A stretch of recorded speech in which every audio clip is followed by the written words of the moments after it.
സ്വാധീനിക്കാൻ പറ്റില്ല. നമ്മുടെ ജീവിതം കൊണ്ട് മാത്രമേ ഒരു മനുഷ്യനെ നന്മയിലേക്ക് നയിക്കാൻ പറ്റുള്ളൂ. സമ്പത്തൊക്കെ ഒരു പരിധി കഴിഞ്ഞാൽ വെറും മണ്ണാങ്കട്ടയായിട്ട് കടലാസുകളായിട്ട് തോന്നും. പ്രിയമുള്ളവരെ, ICU എന്ന് പറഞ്ഞ സ്ഥലം കണ്ടണ്ട, ഇന്റൻസീവ് കെയർ യൂണിറ്റ്. അവിടെ കിടക്കണ ആൾക്കാരോട് ചോദിച്ചു നോക്ക്, ഇപ്പൊ എന്തോരുണ്ട് സ്വർണത്തിന് എന്താ വില? മിണ്ടാണ്ട് മനുഷ്യന് ഓക്സിജൻ കുടിക്കാൻ നിൽക്കണ സ്വർണത്തിന്റെ വില.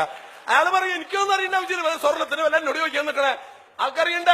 ആൾക്ക് എന്താ അറിയേണ്ടത്? ഓക്സിജൻ തായോ, ഓക്സിജൻ തായോ, ഓക്സിജൻ തായോ. വേറെ ഒന്നും വേണ്ട, ഓക്സിജൻ കിട്ടിയാൽ എനിക്ക് മനുഷ്യനും ശ്വാസം മുട്ടിയിട്ട് കിടക്കണേ.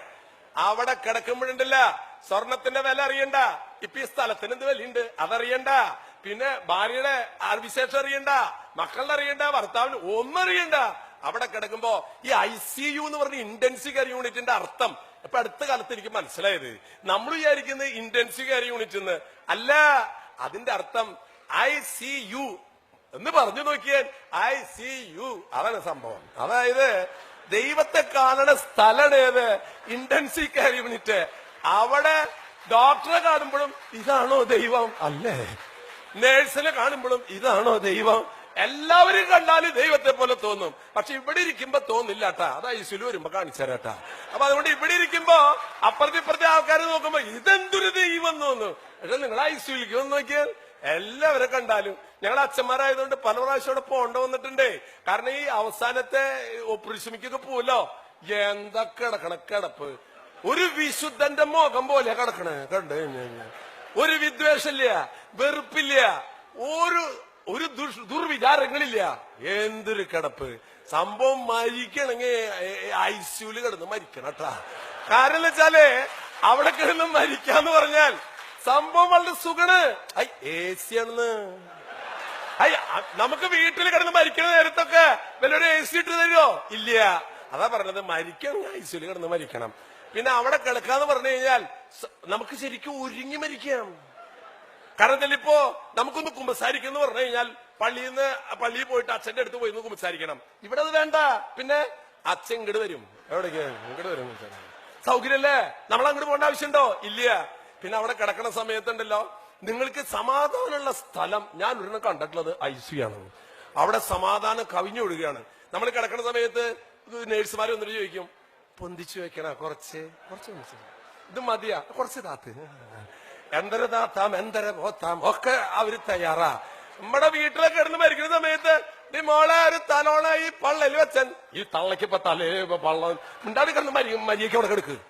അതാ പറഞ്ഞത്, വീട്ടില് മാക്സിമം ICUലേക്ക് കൊണ്ടുപോ എന്ന് പറഞ്ഞ അങ്ങോട്ട് കൊണ്ടുപോയി. അവിടെ ചെന്നാൽ സുഖാണ് കേട്ടാ. അവിടെ ചെന്ന് നിങ്ങൾ ചോദിച്ചാൽ നിങ്ങൾ ചോദിക്കണത് കിട്ടും. ആണ്. ഇപ്പൊ നിങ്ങൾ ചോദിക്കാണ്, എന്താ വേണ്ട ചേട്ടന്? ഒരു കരിക്ക്. അപ്പോഴേക്ക് ആ ഗേറ്റ് ഇതുണ്ടല്ല, ICUന്റെ വാതില് തുറന്നിട്ട് ചോദിക്കും, ആ രാഘവന്റെ ആൾക്കാര്. ഇപ്പൊ ഞങ്ങളാണ്. 2 കരിക്ക്. എന്നിട്ട് 2 കരിക്ക് ഒരാൾക്കും എനിക്കും. അപ്പൊ ഒരെണ്ണം ചോദിച്ചാൽ 2 കിട്ടുന്നത്. നമുക്ക് വീട്ടിലിരുന്ന് മരിക്കുന്നത് കരിക്ക. ആരാണ്? അതാ പറഞ്ഞത്. ഞാൻ തമാശയായിട്ട് പറയുകയാണെങ്കിൽ പ്രിയമുള്ളവരെ, എന്ത് തമാശയായിട്ട് പറഞ്ഞെന്നറിയോ? ഏതെങ്കിലും കാലത്ത് നിങ്ങൾ അവിടെ കിടക്കണത് വരുമ്പോ ഈ തമാശ ഓർത്തോട്ട് സമാധാനമായിട്ട് അവിടെ കിടന്ന് മരിക്കാൻ വേണ്ടിട്ടാ. അല്ല, നമുക്ക് അറിയില്ല എങ്ങനെ ഇപ്പൊ നമ്മളവിടെ എത്തുമെന്ന് അറിയില്ല. അവിടെ കിടക്കുമ്പോൾ നിങ്ങൾക്കൊരു ടെൻഷൻ ഇല്ലാണ്ടിരിക്കാൻ വേണ്ടിട്ട് ഇപ്പൊ തന്നെ അതിന്റെ ഒരു എക്സ്പീരിയൻസ് എന്നതാണ്. ഞാൻ അവിടെ ചെല്ലണ സമയത്ത് ദൈവമേ ഇല്ല വിഷമിക്കണ്ട. അവിടെ ചെല്ലുമ്പോ നമുക്ക് നമ്മുടെ ജീവിതത്തെ കുറിച്ച് ഓർക്കാൻ മാത്രം നേരം ഉണ്ടാവുള്ളൂ. അവിടെ കിടക്കുമ്പോ മനസ്സിലെ ടെൻഷൻ വരാൻ പാടില്ലട്ടാ. ഇപ്പൊ സിനിമയിൽ അഭിനയിക്കുന്ന 2 ആൾക്കാരിൽ ഇവിടെ ഇരിക്കണത്. ഒരു കാര്യം മനസ്സിലാക്കണം, ഒരു സിനിമ വിജയിക്കണത് എപ്പോഴാണെന്നറിയോ? തുടക്കത്തിൽ കുറെ സ്റ്റണ്ടും പാട്ടും ഉണ്ടാവുമ്പോ ആൾക്കാർ കൈയടിക്കും. പക്ഷേ അവസാനം വരുമ്പോ കുറെ കഴിയുമ്പോ ആൾക്ക് എന്തൊരു ബോറടി ഇഷ്ടം എന്ന് പറയും. ജീവിതം കുറെ കഴിയുമ്പോ ബോറടിക്കാൻ തുടങ്ങും. അവസാനം മക്കളെ വളർത്തി അവരെ 1 കോടി രൂപയുടെ ചെലവഴിച്ച് അവരെ പഠിപ്പിച്ച് എല്ലാം കഴിച്ചിട്ടുണ്ടല്ല. സിനിമയുടെ അവസാനത്തില് ഇറങ്ങി പോണ നേരത്ത് എങ്ങനെയുണ്ടായിരുന്നു സിനിമ? കാശ് പോയി ഇഷ്ടേ എന്ന് പറഞ്ഞ പോലെ ഈ ജീവിതത്തിൽ മക്കളെ വളർത്തി വലുതാക്കി കാശുണ്ടാക്കി ഒക്കെ ചെയ്തിട്ട് എങ്ങനെയുണ്ട് അന്തോണിയേട്ടാ? കാശ് പോയച്ചു എന്ന് പറയേണ്ട അവസ്ഥ വരരുതിട്ടാ. ക്ലൈമാക്സ് നന്നാവണമെന്ന്. സിനിമയുടെ ക്ലൈമാക്സ് നന്നായാലേ സിനിമ വിജയിക്കുള്ളൂ. അല്ലാണ്ട് തുടക്കത്തില് പാട്ടുണ്ടായിട്ട് കാര്യമില്ല. നമ്മളൊരു 18 വയസ്സിലും 19 വയസ്സിലും കുറെ പാട്ടൊക്കെ പാടും. പക്ഷേ ക്ലൈമാക്സ്, അതാണ് ഈ ICU എന്ന് പറഞ്ഞത്. 2 വാക്കുകൾ ചുരുക്കാം. എന്തായാലും നിങ്ങളുടെ ഈ ഹാർവസ്റ്റ് നിങ്ങളുടെ മനസ്സില്, നമ്മുടെ മനസ്സില്, ഞാൻ എല്ലാവരോടും പറയാ, നമ്മുടെ മനസ്സ് കുറെ നന്മ നിറഞ്ഞതാകണം പ്രിയമുള്ളവരെ. നന്മ നിറഞ്ഞൊരു മനസ്സ്. ദൈവത്തിന്റെ സന്നദ്ധിയിൽ പള്ളിയിൽ പോകുമ്പോ പോലും നമ്മുടെ ഉള്ളിലെ സ്വാർത്ഥതയാണ്. എന്താണ്?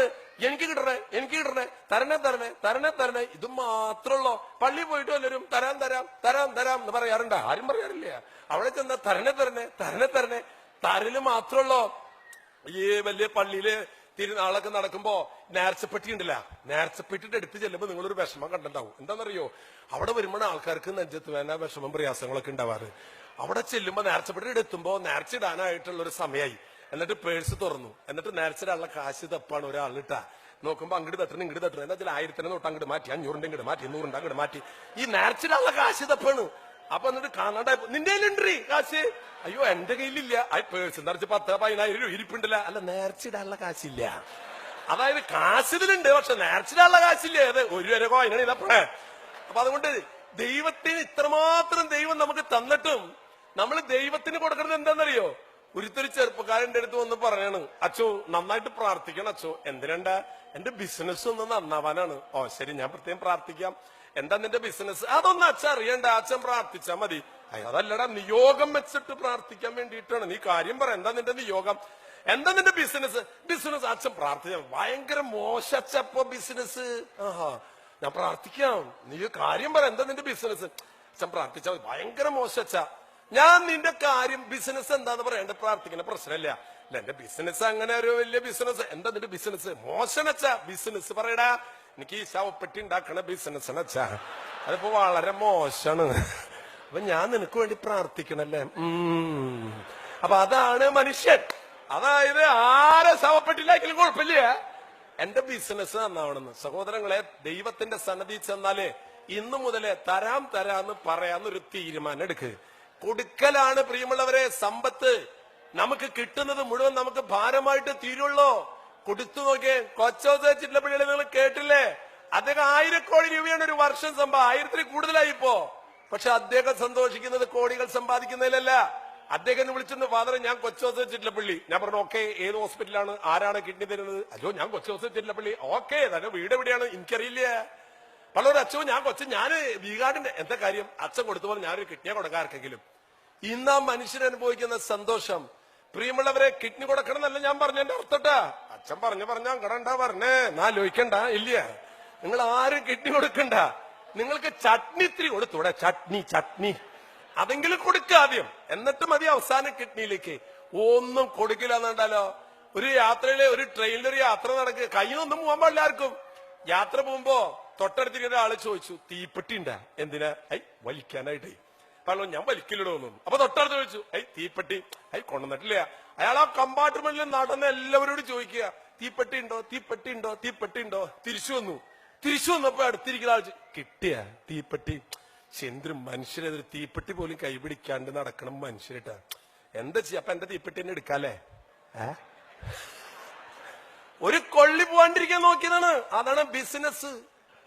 പ്രിയമുള്ളവരെ, നമ്മുടെ കയ്യിൽ നിന്ന് പോവാണ്ടിരിക്കാൻ നോക്കണത് ഒന്നല്ല, എത്രമാത്രം നമ്മൾ മറ്റുള്ളവർക്ക് കൊടുക്കും. ആ മനസ്സ്, ആ തുറന്ന മനസ്സുണ്ടല്ലോ, വാരിക്കോരി നിങ്ങളുടെ ജീവിതത്തിലേക്ക് വരും. പണത്തിനെ കുറിച്ചല്ല ഞാൻ പറഞ്ഞത്. ഞാൻ ചുരുക്കം APJ അബ്ദുൽ കലാം ഈ യാത്ര, ഈ ഇനാഗ്രേഷൻ ആയിട്ട് പോയിട്ട് 2 മാസം ഞാൻ ഫോണിൽ അവിടെ നിന്ന് ഡൽഹിയിൽ നിന്ന് വിളിച്ചു അദ്ദേഹത്തിന്റെ ഓഫീസിൽ നിന്ന്, ഫാദർ കാഞ്ഞിരപ്പള്ളിയിലേക്ക് വരണം. ഞാൻ എന്താ കാര്യം? അബ്ദുൽ കലാം വരുന്നുണ്ട്. അബ്ദുൽ കലാമിനൊരു അവാർഡ്, ഇപ്പൊ നിങ്ങളൊരു അവാർഡ് തന്നില്ലേ, ഇതുപോലൊരു അവാർഡ് APJ അബ്ദുൽ കലാമിന് കാഞ്ഞിരപ്പള്ളി രൂപത കൊടുക്കുന്നുണ്ട്. കമ്മ്യൂണൽ ഹാർമണി അവാർഡ് 1 ലക്ഷം രൂപയാണ്. അപ്പോ ഫാദർ ആ വേദിയിൽ വരണം. ഞാൻ ചോദിച്ചു, എന്തിനു ഞാൻ വരണേ? അല്ല, അത് ആ വേദിയിൽ വെച്ചിട്ട് APJ അബ്ദുൽ കലാം ആ 1 ലക്ഷം രൂപ അച്ഛനാ തരണേ. എനിക്കാ? അതിപ്പോ അബ്ദുൽ കലാം നമ്മുടെ അമ്മായിയുടെ ബന്ധത്തില് ആരെങ്കിലും ഉണ്ടോ എന്ന് നോക്കി. ആരും ഒരു ബന്ധമില്ലാന്ന്. അബ്ദുൽ കലാം ഞാനായിട്ട് എന്താ ബന്ധം? അപ്പൊ എനിക്ക് തോന്നി ആള് കാശല്ല തരണത്, അയാൾ തരണത് വേറെന്തോ സാധനമാണ്. ഞാൻ തീരുമാനം, ഞാൻ വരാം. ഞാൻ അവിടെ നിന്ന് പോകുമ്പോ ഗിരിജ എന്ന് പറയുന്ന ഒരു ഹൈന്ദവ സഹോദരി എന്റെ കാറിൽ കയറ്റി. ആ സഹോദരിയും കൊണ്ട് ഞാൻ യാത്ര പുറപ്പെട്ടു കാഞ്ഞിരപ്പള്ളിയിലേക്ക്. ആ സഹോദരി വിധവയാണ്, ഭർത്താവ് മരിച്ചുപോയി. മകന് കരൾ രോഗം, മകൾക്ക് കിഡ്നി രോഗം. മകന് കരൾ കൊടുക്കാൻ പോവുക, 25 ലക്ഷം രൂപ വേണം. 5 ലക്ഷം രൂപയായിട്ടുള്ളൂ. ഞാൻ ഒരു ഫംഗ്ഷനിൽ വെച്ച് കണ്ട് പരിചയപ്പെട്ടതാ. മകൾക്ക് കിഡ്നി കൊടുക്കണം. ഒരു അമ്മ, വീടില്ല, ഭർത്താവില്ല, എന്ത് ചെയ്യും? ഞാൻ പറഞ്ഞു ചേച്ചി വണ്ടിയിൽ കയറ്. നേരെ ഞാൻ കാഞ്ഞിരപ്പള്ളിയിലെത്തി. അവിടെ ചെന്നപ്പോ അദ്ദേഹം അവാർഡിന്റെ സമയം വന്നപ്പോ ഞാൻ മുമ്പിലിരിപ്പുണ്ട്. കം ഫാദർ എന്നു എന്നെ വിളിച്ച വേദിയിലേക്ക് കെറ്റി. അബ്ദുൽ കലാമിന് അവാർഡ് കൊടുത്തു 1 ലക്ഷം രൂപ. ആ 1 ലക്ഷം രൂപ എന്റെ കയ്യിലേക്ക് തന്നു. ഞാൻ പറഞ്ഞു സാർ എനിക്ക് 2 കാര്യം പറയാനുണ്ട്. പറയൂ ഫാദർ. എന്റെ കൂടെ ഒരു ഗിരിജ എന്നൊരു വിധവ വന്നിട്ടുണ്ട്. ആ വിധവ 4 ദിവസം കഴിഞ്ഞ കരള് മുറിച്ചു കൊടുക്കുക. 14 മണിക്കൂറാണ് പ്രിയമുള്ളവരെ മലന്ന് കിടക്കുക. ഈ കൂമ്പിന്ന് അങ്ങോട്ട് കീറിയാൽ ഈ പള്ള വഴിക്ക് അങ്ങോട്ട് പോകും. പൊളിച്ചു വെച്ച് 14 മണിക്കൂർ നീണ്ടെടുക്കുന്ന ശസ്ത്രക്രിയയിലൂടെ കരള് മുറിച്ച് മകന് കൊടുക്കുന്ന ഒരു അമ്മ. ഞാനിപ്പോ നിങ്ങളോട് പറയുമ്പോ 4 ദിവസം മുമ്പ് ഈ വയറ്റിന്ന് പുറത്തു വന്ന 2 കുട്ടികളെ പൊക്കിള് കൂടി മുറിച്ചിട്ട് ആ വാക്കത്തി കൊണ്ട് എന്നെ കഴുത്ത് മുറിച്ച അമ്മയും ജീവിക്കുന്നുണ്ട് ഈ ലോകത്തിൽ എന്നുള്ള കാര്യം നമ്മൾ മറക്കരുത് പ്രിയമുള്ളവർ. ഇങ്ങനെയുണ്ട് മനുഷ്യരെ. സാധിക്കില്ലേ പ്രിയമുള്ളവരെ? സാധിക്കും, നമുക്ക് സാധിക്കും. ഞാൻ ആ അമ്മയെ കൊണ്ടുപോയിട്ട് പറഞ്ഞു ഇദ്ദേഹത്തിന് ഈ സഹോദരിക്ക് ഞാൻ 1 ലക്ഷം കൊടുക്കാണ്. IPJ അബ്ദുൽ കലാം പറഞ്ഞു വെരി ഗുഡ് ഫാദർ. ഞാൻ അവിടെ ചെല്ലവരോട് ഈ സഹോദരിയുടെ കഥ പറഞ്ഞിട്ട് പറഞ്ഞു പത്രത്തിൽ എഴുതിയ സഹോദരങ്ങളെ മനുഷ്യൻ അറിയട്ടെ, മനുഷ്യന്റെ കരുണ പ്രവഹിക്കട്ടെ. പിറ്റേ ദിവസം മീഡിയകളിലൊക്കെ വാർത്ത വന്നു. 3 ആഴ്ച കഴിഞ്ഞപ്പോൾ ഈ ഗിരിജ എന്ന് പറയുന്ന സഹോദരിയുടെ അക്കൗണ്ടിലേക്ക് വന്നത് 1,04,00,000 രൂപയാണ്. 3 ആഴ്ച കൊണ്ട്. മനുഷ്യരുണ്ട് പ്രിയമുള്ളവർ ഈ ലോകത്തില്. മനുഷ്യന്റെ മനസ്സില് ദൈവം വസിക്കുന്നുണ്ടെങ്കിൽ നമ്മളെ എല്ലാം കൊടുക്കും, എല്ലാം കൊടുക്കും നമ്മൾ. അത് ലാഭമാണ് എന്ന് നമുക്ക് തോന്നും. അതിനുശേഷം ഓപ്പറേഷൻ കഴിഞ്ഞു. 40 ലക്ഷം രൂപ ആ മകന്റെ പേരിൽ ഡെപ്പോസിറ്റ് ചെയ്തു. ഗിരിജ എന്ന് പറയുന്ന ചേച്ചിക്ക് 25 ലക്ഷം വീട് വാങ്ങിച്ചു കൊടുത്തു. 15 ലക്ഷം ആ ചേച്ചിയുടെ ഡെപ്പോസിറ്റ് ഇട്ടു. ആ മകൾക്ക് 10 ലക്ഷം ഇട്ടു. എന്റെ കയ്യിൽ 10 പൈസ ഇല്ല, എനിക്ക് ബാങ്ക് അക്കൗണ്ടും ഇല്ല, ഒരു പ്രോപ്പർട്ടി ഇല്ല. അതിന്റെ ഒരു സുഖം അനുഭവിക്കുന്ന ആളാണ് ഞാൻ. പക്ഷെ ഇന്ന് ആ സഹോദരിയുടെ കയ്യിൽ പണം എല്ലാം കൊടുത്തു, എന്റെ കയ്യിൽ ഒന്നുമില്ല. എന്താ സുഖം? ആ സഹോദരി അനുഭവിക്കുന്നതിനേക്കാൾ പരമസുഖത്തിലാണ് ഞാൻ, പരമസുഖത്തിലെ. എന്റെ സന്തോഷം നിങ്ങളോട് പങ്കുവെക്കലാണ്. ഞാൻ ചെയ്ത കാര്യം പറയലല്ല. നിങ്ങൾക്കും ആകാം പ്രിയമുള്ളവരെ. ജീവിതത്തിന്റെ സന്തോഷത്തിൽ കടന്നു വരാൻ നിങ്ങൾ ഞാൻ ആഹ്വാനം ചെയ്യുകയാണ്. അതിനുശേഷം ഈ ചേച്ചിയോട് ഞാൻ പറഞ്ഞു ചേച്ചിയെ 1 ലക്ഷം അബ്ദുൽ കലാം തന്നില്ലേ, അത് 2 ലക്ഷമാക്കിയിട്ട് ഇങ്ങോട്ട് തിരിച്ചു തരിക. 2 ലക്ഷം എന്റെ കയ്യിൽ ഞാൻ ഫെഡറേഷനിൽ വെച്ചിട്ടുണ്ട്. ഡൽഹി പോയപ്പോ ഞാൻ അബ്ദുൽ കലാമിന്റെ അടുത്ത് നിന്നിട്ട് ഈ കഥ പറഞ്ഞു. അദ്ദേഹം പൊട്ടിച്ചിരിച്ചു. ഭയങ്കര അത്ഭുതമാണല്ലോ ഫാദർ, ഫാദർ ചെയ്ത പ്രവൃത്തി കൊണ്ട് ഇത്ര വലിയ ഫലം ഉണ്ടായോ? ഞാൻ പറഞ്ഞു സാറ് അടുത്ത പ്രാവശ്യം കേരളത്തിൽ വരുമ്പോഴേ എന്നെ അറിയിച്ചോളൂ. എന്തിനാ? 1 ലക്ഷം തന്നത് 2 ലക്ഷമായിട്ട് അങ്ങോട്ട് തിരിച്ചു തരാനാണെന്ന്. അതെന്തിനാ? സാറിന് 1 ലക്ഷം തന്നു, നമ്മൾ 2 ലക്ഷമായിട്ട് അങ്ങോട്ട് തിരിച്ചു വന്നു. തിരിച്ചു വരുമ്പോ ഞാനൊരു ചേച്ചിനെ കൊള്ളണ്ടാവൂട്ട. അതെന്തിനാ? ആ ചേച്ചിക്ക് 2 ലക്ഷം കൊടുക്കാൻ. എന്നിട്ട് അടുത്ത പ്രാവശ്യം താങ്കൾ വരുമ്പോ ആ 4 ലക്ഷം ആക്കി തിരിച്ചങ്ങോട്ട് തരാട്ടാ. പിന്നെ പ്രാവശ്യം വരുമ്പോ 8 ലക്ഷം. പ്രിയമുള്ളവരെ, ഈ ലോകത്തിൽ അത്ഭുതങ്ങൾ നടക്കും, എന്നും അത്ഭുതങ്ങൾ നടക്കും. നമ്മുടെ മനസ്സ് നന്മ നിറഞ്ഞതാണെങ്കിൽ. ഞാൻ എന്റെ വാക്കുകൾ ചുരുക്കുന്നു. നിങ്ങളുടെ ഈ സ്നേഹത്തിനും നിങ്ങളുടെ ഈ വലിയ കാരുണ്യ പ്രവാഹത്തിനും സന്തോഷമുണ്ട്. ഇതൊരു ഹാർവസ്റ്റ് ആകണം. നിങ്ങൾ കൊയ്ത് കയറ്റണം. നിങ്ങളുടെ മനസ്സുകളെ കഴുകി വൃത്തിയാക്കണം. മനുഷ്യരോട് കരുണ കാണിക്കാൻ എന്നെ നിങ്ങൾ ആദരിക്കുക എന്ന് പറഞ്ഞാൽ എന്നെയല്ല, ആ പ്രവൃത്തിയെയാണ് നിങ്ങൾ ആദരിച്ചതും സ്നേഹിച്ചതും. അങ്ങനെ